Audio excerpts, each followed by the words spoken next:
السلام عليكم. قبل كل شيء بدي احكي كلام يعني لاخوي نعتبرهم كانوا اخواتنا وكنا بننزل نحن نتظاهر كرمالهم، والشيخ سالم والشيخ خالد جزاهم الله كل خير، بقول لهم كتر الله خيركم، بس بدي اطلب من صاد المصري اللي نحن بنحبه ومن علوكه كنا ننزل نتظاهر كرمالهم ونحرق الارض، ما شفناكم واقفين بيناتنا. اين انتم اليوم؟ حطوا النعت على الحروف وخلي اللعبة على المكشوف.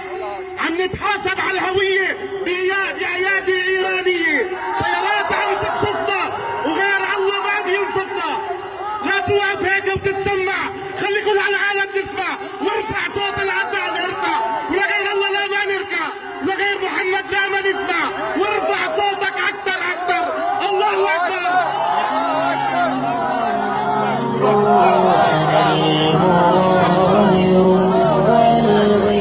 بس كلمتين لحظة يا شباب، بدي اقول لهم قبل ما ينتخبوا العماد ميشيل عون بالعفو وعدونا، وبعد انتخابات الرئيس الجمهورية خذلونا. وين النواب؟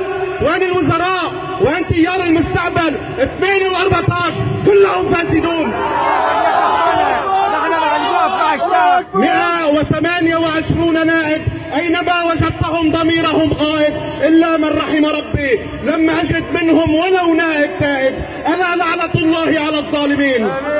بدي أسمع منكم صوت واحد، ما بدي أنا يقولوا لي هلا عم تعمل حرب طائفية، ولكن نحن بنقول عم ننظلم، أقسم بالله عم ننظلم. لك والله العظيم حرام، شو ذنبنا؟ شو عملنا؟ ذبحتوا الأطفال والنساء في سوريا وجايين تحسبونا لهلا. لك هيدي الطائفة طائفة الخير والبركة، لك نحن بننتمي لأعظم رسول بالكون بالأمة العالمية كلها، هو محمد صلى الله عليه وسلم. لما نهان الرسول محمد صلى الله عليه وسلم على تلفزيون الجديد ما تحركوا معنا، والله لا أزكي نفسي على أحد. تظاهرت وحدي في جامع الناصري الكبير ووقف معي بعض الأخوة ولم يحركوا ساكنا. لم يغضبوا من أجل الرسول ولكنهم غضبوا من أجل المسؤول، وهذا شرح يطول. هذا ديني وصلاتي لا تصح إلا بالصلاة على الرسول وعلى آل بيت الرسول. فيا ضعفاء العقول، وأقول لهم يدخلون على صفحتي الشخصية ويشتمون عمر، ما ذنبي إلا أنني أنتمي إلى طائفة محمد صلى الله عليه وسلم، وأنني من أهل السنة. والله إني أعاني الكثير من هذه الأجهزة الفاسدة. ما ذنبنا إلا أننا ننتمي إلى محمد وإلى أصحاب محمد. أقول للذي يسمي نفسه، اسمعوا سألتكم بالله 3 دقائق فقط، لا تنتظروا أكثر ولا تقاطعوني. أريد أن أوجه رسالة للشيعة لأننا نحن كلنا مسلمون وأخوة. اسمعوا يرحمكم الله. أقول لهذا الذي يسمي نفسه سيد المقاومة والممانعة، تارة تقول بأنك يمني، وتارة تقول بأنك سوري، وتارة لبناني، وتارة فلسطيني.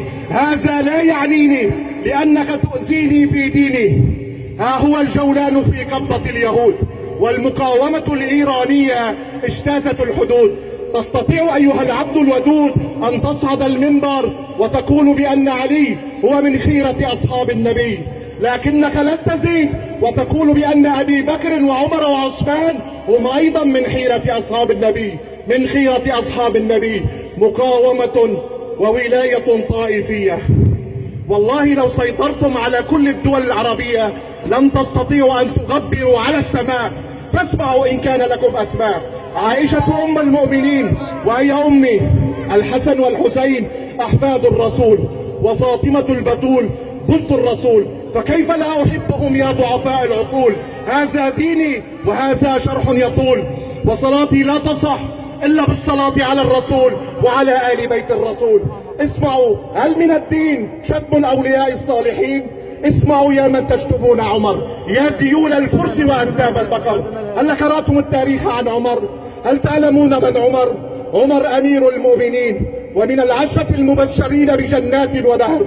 عمر أطفأ نار المجوس وكسر الحجر. عمر أرعب الفرس.